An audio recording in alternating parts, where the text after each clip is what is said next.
弟兄姐妹平安，平安。很开心我们今天可以一起来礼拜哦，好不好？也帮我欢迎跟鼓励一下你左右两边的人，跟他说，很开心坐在你的旁边，然后也帮我鼓励他一下，说，待会帮我个忙，认真听一下，这样。然后帮我跟他讲一下，帮我个忙，认真听一下，这样。怎么都没有讲呢？认真听一下。谢谢了，谢谢。第二次来到你们当中，就因为一杰哥、志梅姐跑到花莲去快乐哈，好山好水，我们在这里好无聊哈，他们好过分，怎么会这样子？不过也很开心，建成教会的诗班可以到花莲去有一个交流，我觉得这会是很棒的经验，也可以一起来见证上帝哦。那今天我们要一起来看《生命记》。我记得我在读神学院的时候，曾经修过《生命记》的课程。那个时候老师讲过一句话，他说，生命记好像对很多的基督徒都不是那么熟悉它。他讲到这句话的时候，我就觉得我好像被打到一枪一样，因为到底生命记怎么写，我可能都会写错就好像真的会写成下面那个样子就很不熟它。然后老师也说一句话，他说，好像因为那个是旧约老师，你知道有一些老师是专门教授旧约，有一些老师是专门教授新约。那这个分水岭是很清楚的，就是学旧约的人就会把旧约当作是宝典，学新约的人就会把新约看作是宝典。所以这位老师就讲一句话，他说：“哎呀，生命记是在旧约的里面。我怎么都很少看过你们这些做学生，后来去当牧师，也都没有用生命记来讲过道这样子。”我被老师这句话一打了一下，我就想一想，好，也搞不懂是牧师没有讲，还是我根本就也不懂有生命记这卷书。所以我们后来教会在读圣经的时候读到生命记，我心里面就有一个很深的一种，好像一种性格，就是觉得 OK， 过去不太认识他，现在就好好的来认识他。生命记到底是什么？我去研究了一下，发现，在旧约的圣经的里面，旧约的圣经原文是用希伯来文所写下来的。希伯来文的圣经常常把旧约的圣经的每一卷书的开头是什么字，他就用希伯来文来定义这卷书叫什么名字。好像我们知道旧约的第一卷书叫做《创世纪》，创世纪呢，在希伯来文的原文，它就是说创世纪的名字就叫做起初。因为我们看到创世纪一开始就说起初神创造天地，所以创世纪它的希伯来文跟中文翻译其实是蛮像的，都可以理解。那接着呢，出埃及记是什么呢？出埃及记呢，在希伯来文他们定义它就叫做明志。出埃及记叫做明志，因为它的出埃及记的开头就这么说：以色列的众子明志是这样记载的。吕便、西缅、利未、犹大、但、拿、摩、他、耶、一直下去，所以他们定义出埃及记叫做明志。所以其实我们大概可以用它这种分类来明白这卷书卷到底想要告诉我们些什么。接着我们来想一下，利未记是什么？利未记我们比较知道就是献祭，对不对？好像利未记就杀这个杀那个，然后剖一半或做什么。可是利未记的开头呢是说，耶和华从会幕中呼叫摩西要怎么样来献祭。所以利未记呢，虽然讲的是献祭，可是谁来献？人来献。所以神呼叫摩西要教导人怎么献祭。接着我们看到民数记，民数记我们中文听起来是数人头，对不对？好像应该是数人头。可是，在希伯来文里面，它是说以色列人出埃及以后，耶和华在西乃的旷野晓谕摩西，所以旷野就成为了民数记的焦点。所以我们就知道民数记它的背景就是在旷野的地方。接着很快来到了生命记，创出立民生。生命记是什么意思呢？生命记呢，它的开头原文是说，下面所记的是摩西在约旦河东的旷野向以色列众人所说的话，也就是这些话。所以我们可以很清楚，生命记在讲的就是这些话，在讲这些话。这个意思是什么？就是摩西重申上帝的律法。摩西借着申命记重新讲神的律法。有人说话，说了这些话，就一定要有人怎么样听嘛，对不对？如果有人说没有人听，那他就叫做白说了哦。所以有人说就一定要有人听。我们要来厘清一下，到底申命记里面说了神的律法，到底是要给谁听？我们很清楚，大概可以知道是以色列人，要给以色列人听明白。但是如果你要更细腻的理解它的话，给以色列的哪些人？其实是要给以色列新一代的以色列人。我们知道出埃及记是以色列人从埃及出来，要进到哪里去？要进到迦南地。圣经里面有记载哦，神要领以色列人出埃及，出埃及他们要进迦南地。可是我们很清楚知道，那一代出埃及的人都进迦南地。有读过圣经的人知道是没有进迦南地的。为什么没有进迦南地？是他们得罪了神，神后来惩罚他们，咒诅他们说他们不能进迦南地。然而申命记来到这个地方，他们来到约旦河东的地方，过了约旦河西这里就是迦南地。他们在这个地方，摩西跟新一代的以色列人讲，因为你们的上一代得罪神，进不了迦南地，所以申命记在跟新一代的以色列人讲话。他的对象不再是旧一代的以色列人，是新一代的以色列人。我不知道听到这边你有什么想法？我读到这里的时候，我的心有点起震撼，我的鸡皮疙瘩有点开始起来。为什么？因为我觉得他正是对我们年轻人在说话。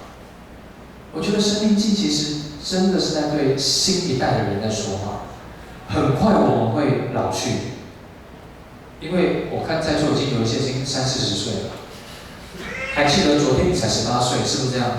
打篮球还会飞，有没有？现在也会飞，可是只是飞这样子，还是飞这样子而已啊。很快的时间就过去了，所以我要说，这些话是给新一代的以色列人说。其实今天的经文我要说，它是一场悲剧，它是一场悲剧，它是跟新一代的以色列人重述一个40年前的历史。40年前，以色列人出埃及之后要进入迦南地。其实出埃及进到迦南中间是旷野，旷野地哦。研究历史，其实认真走、懒散走，大概只要11天就好了。但是他们却在旷野走了多久？有读圣经，我们知道走了40天，不是40年。他们足足走了40年，一个11天的路程，居然走了40年，这个一定很奇怪。因为第一代的以色列人，他们不信神，背逆神，最后他们没有办法进去那个上帝所应许流奶与蜜的地方。因此，申命记的第1章就开始在跟这一代新一代的以色列人讲，此时此刻，新一代的以色列人，他们在旷野走，跟着爸妈走了40年，已经走到约旦河东，已经走到那个要进入迦南东方的大门口的摩押平原，他们就准备要进去那个有泉源、有小麦、有石榴、有葡萄树、有流奶与蜜的地方。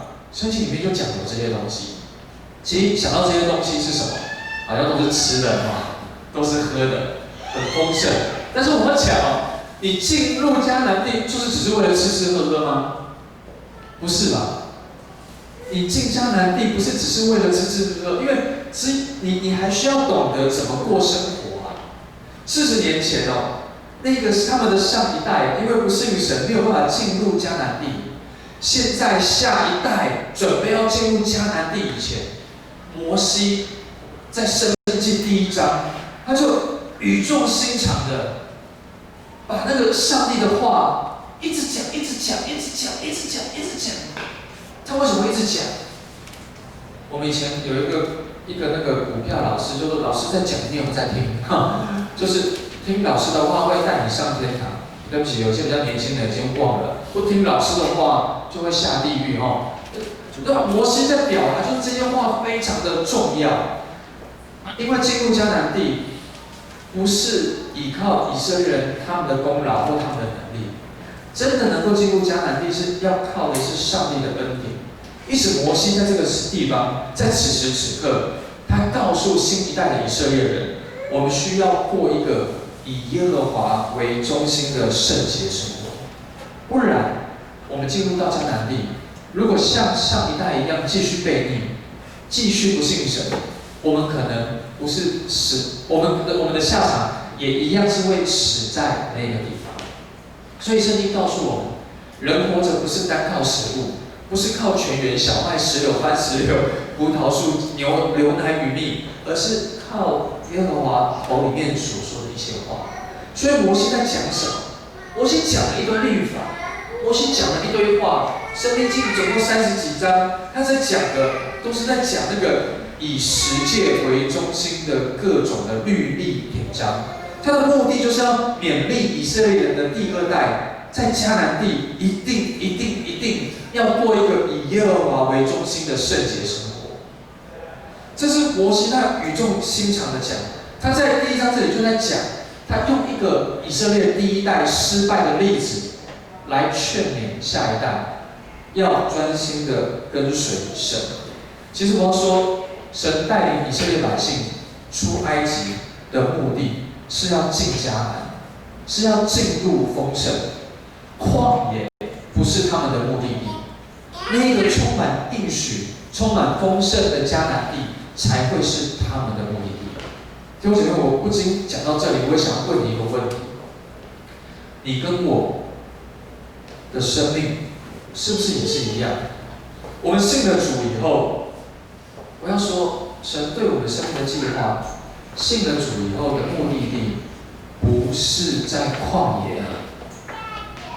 神对你、对我的生命都有一个美好的计划，有一个丰盛的应许。我们需要明白神的旨意，我们需要知道神要带领我们去哪里。圣经约翰福音10章10节说：“盗贼来，无非要偷窃、杀害、毁坏。我来了，是要叫羊得生命，并且得的更丰盛。”我要说，每一个信主的人，就是经历耶稣来了，要给我们得生命，而且得的更丰盛。但是我们需要来思考，也需要来想想看，我们现在处的环境，到底是在旷野，还是在那个充满丰盛的迦南应许的地方？神的旨意是要到丰盛的地方。我们今天来看一下今天的经文，我要来讲一件事情是，我们会发现，其实我们生命，神给我们的目的是要蒙福。可是常常为什么我们好像活在旷野里面？阻碍生命蒙福会有2大杀手，是值得我们要去注意的。从经文里面我们就发现，第一个阻碍生命蒙福的杀手，第一个杀手是什么呢？就是发怨言。会阻碍我们生命蒙福，第一个杀手是发怨言。我们在申命记1章27节里面，我们就看见，在帐篷里面，这些以色列第一代的基督徒，他们发怨言。他们发怨言说什么？他们说：“耶和华因为恨我们，所以将我们从埃及地领出来，要交在亚摩利人的手中，要来除灭我们。”圣经里面说：“因为他恨我们。”是我们看到第一代的以色列人，他们这样子说：“他说恨我们，神要除灭我们，要把我们交在亚摩利人的手中。”他们又说：“我们上去那边窥探那地的时候，看见那地迦南地的弟兄，使我的心都消化，使我的心都胆怯，没有力气。”他说：“那地的名又高又大，他们的城又坚固又广大。”他说：“他们的城高到顶天。”弟兄姐妹，你有看过有哪一个城高过顶天的吗？没有。所以我们看见他们是很夸张的在讲这些话。你知道人在发怨言的时候，白的都可以说成黑的，红的都可以说成绿的。没有的都可以说成有的，有的都可以说成有的没有的。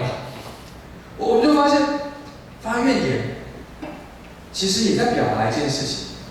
通常会发怨言，表达我们内心产生了一些奇怪的光景，表示我们的内心可能害怕，表示我们的内心可能是恐惧，也表示我们的里面可能不够认识神。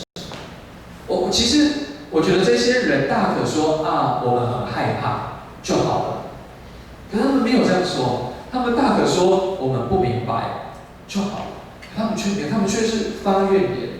不要说他们说神恨我们，要除灭我们，但是事实上是这样吗？并不是耶。其实神对以色列人是有一种特别的拣选和爱，神对以色列有一种特别的拣选、爱和恩典。我们看到1章的29节，他说：“不要惊恐，也不要怕他们，在你们面前行的耶和华必为你们征战，正如在埃及和旷野，在你们眼前所行的一样。”继续他这样说：“你们在旷野所行的路上，也曾看过耶和华你们的上帝抚养你们，如同人抚养儿子一样。”他说什么？他说：“耶和华在路上，在你们的前面行，为你们找安宁的地方。夜间有火柱引导你们，日间也有云柱来引导你们，只是你们所当行的道路。”弟兄姐妹，你有没有发现，其实他们所发的怨言跟事实是一样的吗？是不一样的。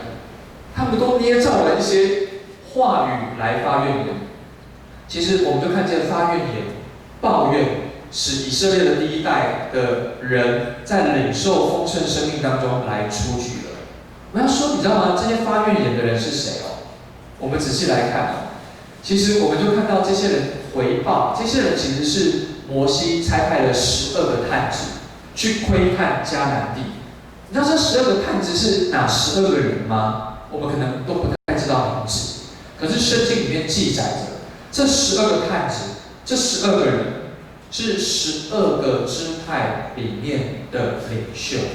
我们知道每一个支派都有上万人，而这个领袖不是随随便便挑选出来的，12个领袖是精挑细选出来的。这个领袖怎么选？是要选有见识、有智慧、为众人所认识的。过去我们都会这样觉得，会发怨言的人，应该是那一些无能为力的人，是那些做不了什么大事的人。可是我们看见，今天在发怨言的人，居然是那些伟大的领袖。其实，让我们来想一件事是，其实伟大的领袖也会发怨言。只要是人，都会发怨言。只要是人都会发怨言。雅各书3章2节这么说：原来我们在许多的事上都有过失。若有人在话语上面没有过失，那他就是完全人了。但是显然没有这样子的人。其实发怨言是一个消极的反应，发怨言反映了我们的不幸和背叛的心理。人发怨言的时候，我要说，你就会听不见上帝的声音。有一句话这么说：抱怨其实是最没有意义的发泄方式。圣经里面也这样说，雅各书3章10节说：颂赞和咒诅从同一个口里面出来，那是不应当的。因此，弟兄姐妹，我觉得我们要一起来学习一件事情：发怨言会使我们的生命阻碍我们去领受丰盛的生命。因此，即使我们的心再软弱，即使我们的听见的声音再不好，即使我们里面觉得再困难，我要鼓励你，好好的，我们一起来学习，勒住我们的舌头。这样会不会内伤？可能会，但是我要鼓励你一件事情：我们其实不太需要向人发怨言，我们可以向神来说。其实向神来说有个好处，就是整理我自己。到底我为什么会说这些话？是我哪里出了错？在座应该有不少结了婚的人，是吧？我结了婚，然后我以为结婚找到一个老婆就你就可以随心所欲的跟他讲任何的话。弟兄们，真的是这样子吗？不是啊，你知道，你的另一半哦，也都有玻璃心的一面，不管他是男的或是女的，都会有。我曾经跟我老婆讲一句话，我回到家看她好像这样摆得乱乱的，我就说哦，怎么这么乱？讲完以后，她3天不跟我讲话，我不知道怎么了，可是到现在我已经懂了，就是有一些话不要乱说，不说反而对你来说是最好的。所以弟兄姐妹，当我们可能真的觉得里面不对劲的时候，有一个人他不太会3天不理你，那就是我们的神。你可以对神说，你可以对神说。所以我要说，我们要小心，要小心我们的口舌。即使再不好，我自己真的忍不住，我可能会找一个最好的朋友。好比我有时候真的受不了，我就会跑来你们教会找一节哥，就跟他去那个小公园讲一讲，我就没事就好了。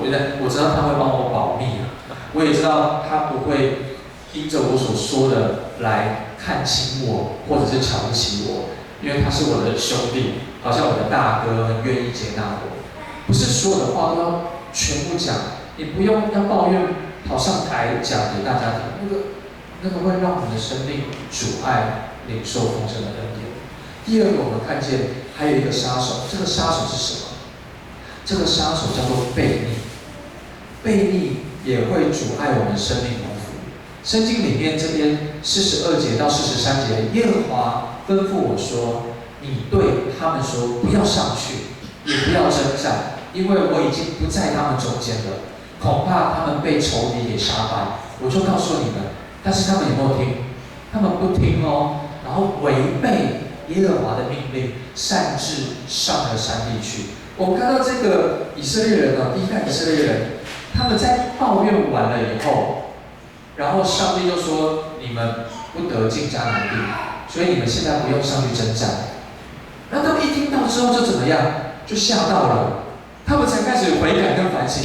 我们刚刚怎么讲那些话得罪了上帝？我们已经要在这个丰盛的生命已经要出局了，怎么办？好，那我现在听，我赶快听，然后我就要上去。可是神跟他们讲说：“你们不用上去了，因为我已经不在你们当中了，我已经不在你们当中了。”可是他们听不进去，他们还是想要用自己的方式来做事情。什么是悖逆？悖逆其实就是不顺服，悖逆就是抗拒，悖逆就是爱争论。我们看到今天的经文，就是争来争去，讲来讲去，都讲一些我们听起来是没有营养的话。其实我要说，什么叫做悖逆？悖逆就是他们不把神当作神来看待，他们想要自己做主他们想要自我中心，以我自己为主为神。但悖逆是很可怕的一件事情。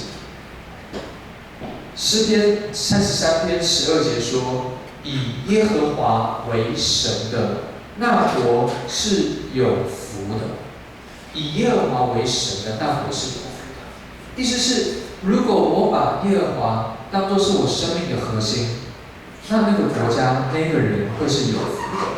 另外，圣经这么说，诗篇16篇4节说：“以别神代替耶和华的，他们的愁苦必加增。”以别神代替耶和华的，他们的愁苦必加增。如果我们从今天的经文最后一行，我们就看到他们竟违背耶和华的命令，擅自上山地去，我们就知道他们把自己放在耶和华为神的位置上，以耶和华，以别神代替耶和华的，他们把那个别神就是拿自己擅自自己放在耶和华的位置上，他们的愁苦必加增。弟兄姐妹，这好像我们的生命就是这样。如果你不把耶和华神把它放在当放的位置上，你可能把名利、把物质的欲望，你好像把对某一个人很深爱他，爱到一个好像超过耶和华的位置。圣经里面教导我们，我们的愁苦是会加增的。我们要把神当作我们生命的中心跟核心。我们看见以色列人的第一代，他们在蒙福生命里面出局，是因为他们发怨言又悖逆。接着我们要来看，那生命蒙福的关键是什么呢？我们刚刚要注意两件事，就是要小心我们的嘴、我们的口不要乱发怨言。第二个是我们的心不要悖逆。接着能够使我们生命蒙福也有两个关键。第一个关键叫做专心的来跟从。在36节，圣经这里说到，35节说，这个恶的世代，连一个人也都不得见我起誓应许他们列祖的美地。然而唯有耶孚尼的儿子迦勒必得看见，并且我要将他所踏过的地赐给他和他的子孙，因为他专心跟从我。我们看见以色列的第一代，那个12个探子里面，圣经里面记载着10个人不能进去，只有2个人可以进去，那就是迦勒跟约书亚。连摩西伟大的领袖，最后都死在申命记的34章里面，他也进不了迦南地。圣经里面讲，迦勒为什么可以进去，是因为他专心跟从。我们来看看他是怎么专心跟从的。其实如果在讲这段历史探子回来禀报之后，我们就发现，在民数记13章里面有清楚的记载，12个探子会看地回来报告摩西，他们这10个人就说，那里果然是流奶与蜜的地方，有许多的果子。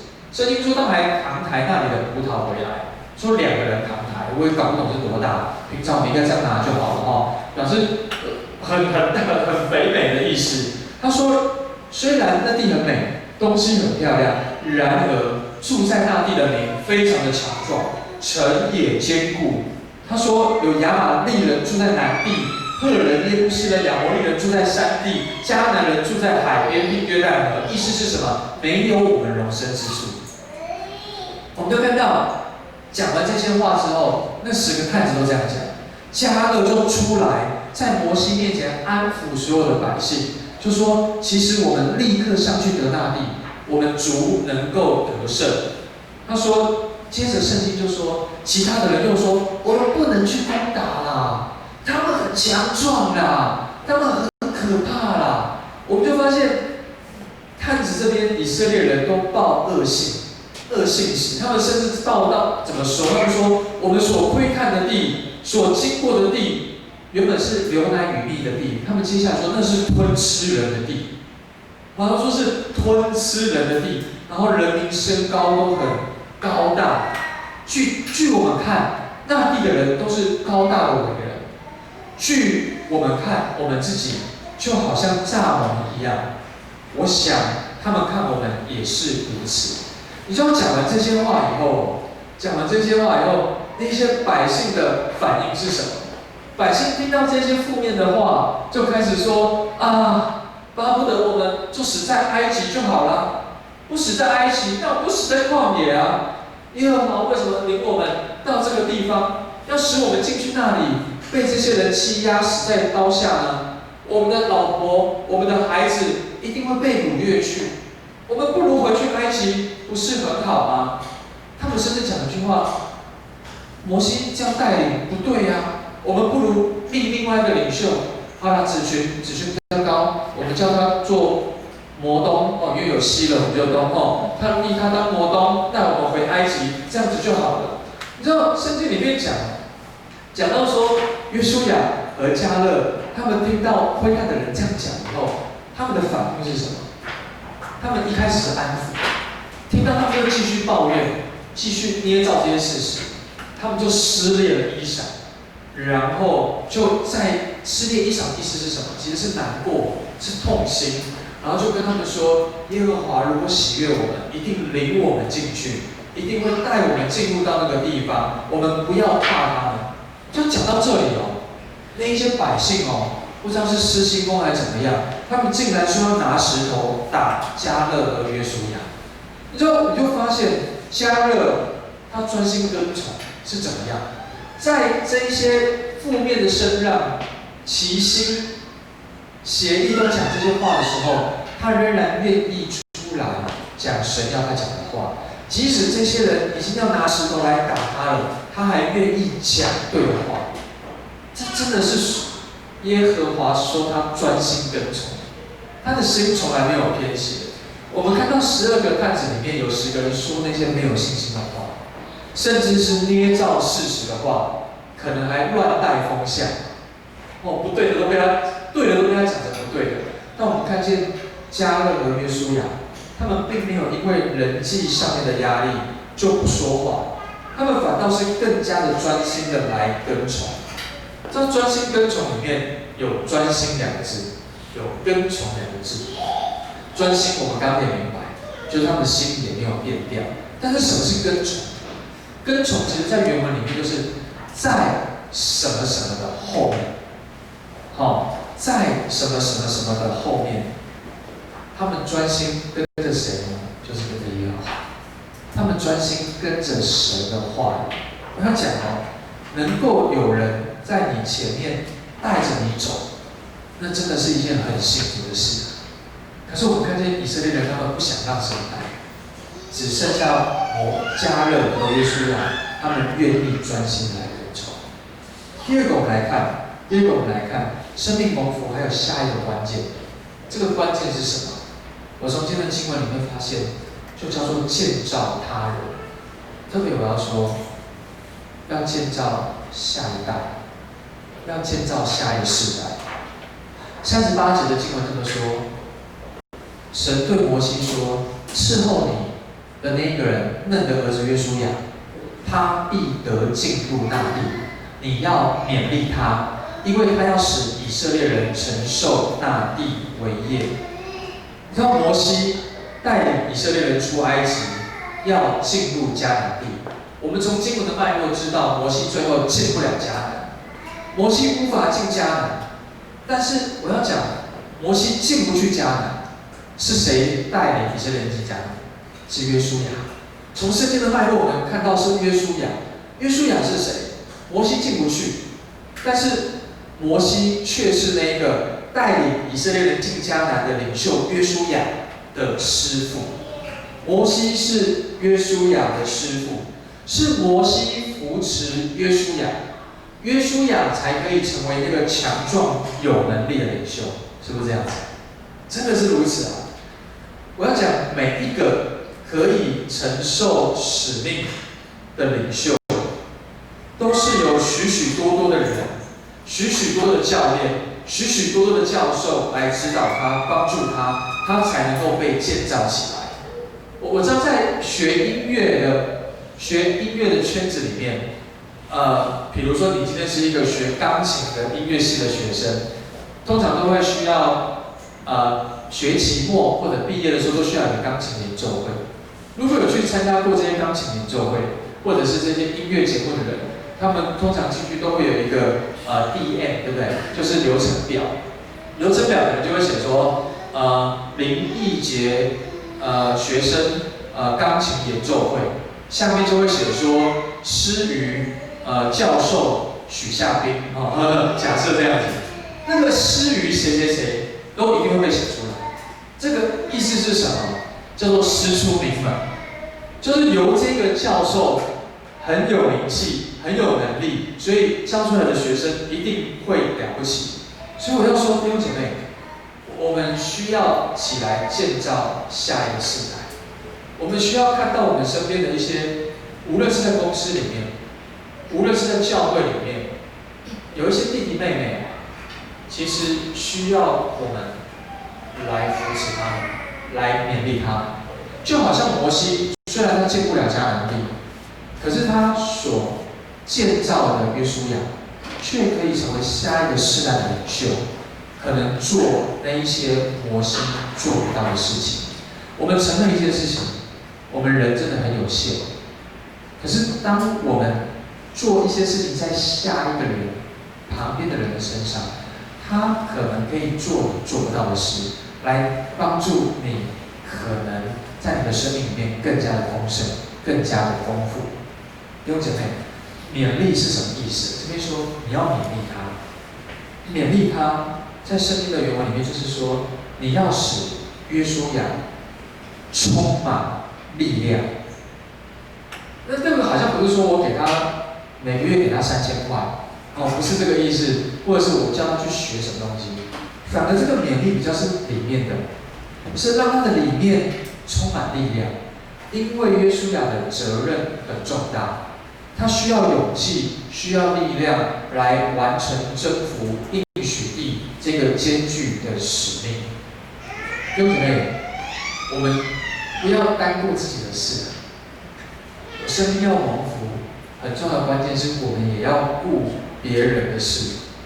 使徒行传20章35节这么说，保罗说：“我凡事给你们做榜样，叫你们知道应当这样劳苦，扶助软弱的人，又当纪念主耶稣说的话，说施比受更为有福。”圣经也说，我们要心存谦卑，个人看别人比自己强，不要单顾自己的事，也要顾别人的事。哥林多前书这边也提到，他说身上的肢体，我们看为不体面的，我们应当给它越发加上体面；不俊美的，我们应该给它越发的加上俊美。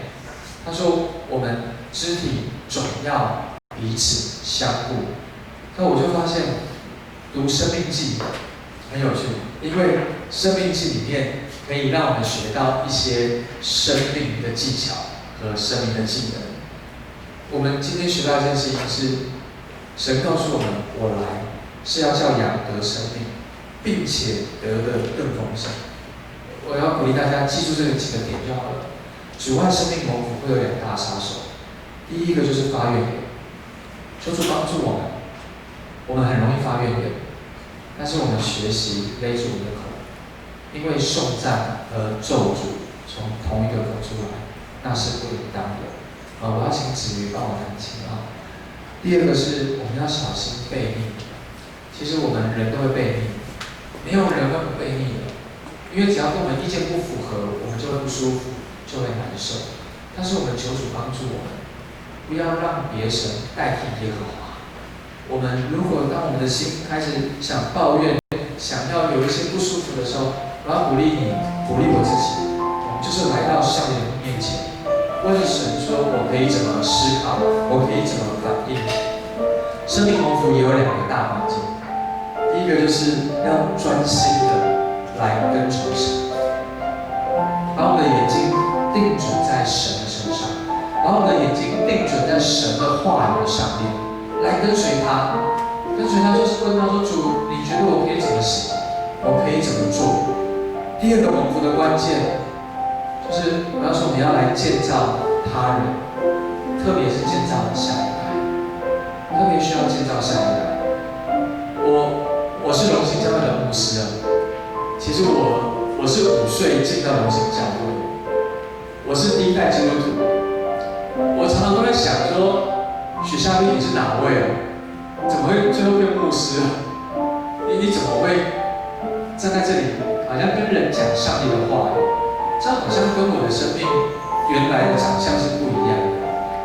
但是我深深的知道是，有许多的人花时间经营我，有许多的人给我机会，有许多的人给我帮助，有许多的人看见我看不见我身上的好，有许多人在我还年幼、什么都不懂的时候，就鼓励我说：夏斌，其实你可以服侍神，也服侍得很好。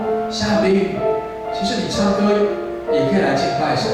夏斌，你很可爱啊。夏斌，你很活泼啊。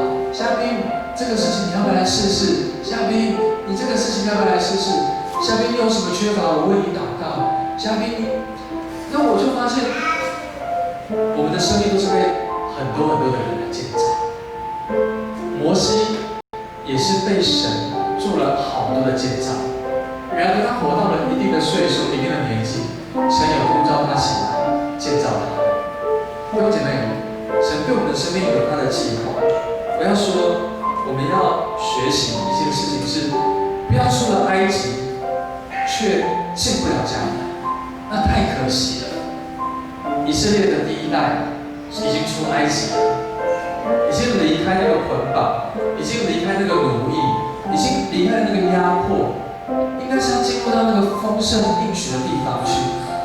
然后却因着他们的悖逆，因着他们的埋怨，他们最后全部都停在旷野里面，是一个什么都没有的地方。旷野不是我们生命的应许地，旷野不是我们的目的地，迦南地才是，迦南地才是。好不好？我要鼓励大家，我们在读生命记的时候，我们需要知道，神啊，你对我生命的计划是什么？帮助我不要离开了埃及，却进不了迦南，停在这个旷野。我们要站在这个旷野的地方，跟神说：主，帮助我，帮助我，让我离开那个使我生命阻碍蒙福的关键，就是我要丢弃那个发怨言，就是我要丢弃那个悖逆的心。跟主说：主帮助我，我要进入生命蒙福，就是我要来专心跟从你，就是我知道我可以建造他人，我可以对人说一句美好的话，我可以对人说一句造就的话，我可以给人一个鼓励的话，我甚至可能什么话都说不出来，我可以在我的密室里面为他们来祷告，求你来祝福他们。弟兄姐妹，好吧，我们最后一同起立，我们来用这首诗歌来向上帝来回应。求主帮助我们，可以再一次在生命记里面学习生命的技巧，专注它，对准它。我们一起用这首诗歌来敬拜他。你仰脸，你仰脸，保守你所爱的，你不必永远不离不弃。将我从淤泥里捧起，放我在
视我们自己的生命。今天的下午是一个我们来到上帝的面前，恳求神帮助的时刻。我们跟主说，主啊，我们知道主爱我们生命蒙福会有两大杀手，一个就是发怨言，一个就是那个悖逆的心。今天的下午，我们来到上帝的面前说，主，求你帮助我，因为我知道我的口舌时常会来得罪你。我知道我的口舌时常会说出那一些不好的话语，说出那些没有信心的话语。我的口舌时常会说出那些使人的心主啊来转离你的话语。今天的中午，我向你来祷告，求你帮助我的口舌说那些敬拜你的话语，让我的口舌说出那些安慰、造就、劝勉人的话语。我们向神来祷告说，主，你来掌管我的心。因为我时常没有办法掌管好我的心，我的心常常会不顺服，我的心时常会抗拒你，我的心也时常会想要争论。但是今天的下午，求你来帮助我，让我把你当作是我的神，让我不再做自己生命的主，乃是让你做我生命的主，好叫我可以在这个好像使我生命阻碍蒙福的杀手离开我的生命。好吧，如果是你，我们现在就开口来祷告，向主来祷告，说主帮助我，帮助我的嘴来赞美你，帮助我的嘴不抱怨，帮助我的心不悖逆。我们开口来为自己来祷告，开口为自己来祷告。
跟他所学的不一样，跟他所的神所说的不一样，但是他仍然专心的来寻求神。我们也要来祷告一件事情是，好像摩西来劝勉约书亚一样，我要鼓励你，找到你生命当中有一位、有两位有三位的人，他好像是你生命当中的约书亚。是你可以来勉励他，是你可以来鼓励他，是你可以为他来祷告。他现在可能还不成气候，他现在可能还在那个最终打转，他现在可能还一点都不可爱。但是你知道神正呼召你来建造他，来鼓励他，来扶持他，好不好？起来成为摩西，让我们起来成为摩西，让我们起来成为摩西来建造他人，让我们起来成为摩西来建造下一代。因为神的心意不是只是在这一个世代，神的心意乃是在世世代代，是一代又一代，一代又一代的要被建立起来。让我们好像可以活到70岁的时候，我们可以看见我们的教会有下一代；让我们好像活到70岁的时候，可以看见下一代做得比我们这一代还要好。好，我们开口来祷告，跟主说：主，我要专心来跟从你。主啊，我也要被你来使用起来，建造下一个时代。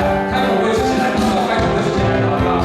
所以说我感谢你，主啊，我求你来帮助我们，让我们借着你的话语，知道神要我们，主啊，有两个关键，主啊，就是我们要专心的来跟从你，我们要专心的来跟从你。主啊，帮助我们，主啊，你心你意就是你给我好的，主啊，让我们来寻求你，跟寻求你的人一样。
天父，我们向你感谢。主，我们知道盗贼来，无非要偷窃、杀害、毁坏。你来了，是要叫羊得生命，并且得的更丰盛。主，我们要宣告，我们要赶除在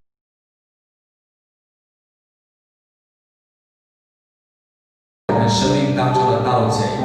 主，我知道恶者有的时候会做一些诡计，在我们生命当中来偷窃、破坏我们的生命。然而今天的下午，我们定义要来寻求耶和华。主，帮助我们在你的里面要来领受丰盛的生命。主啊，我们知道你领我们出埃及。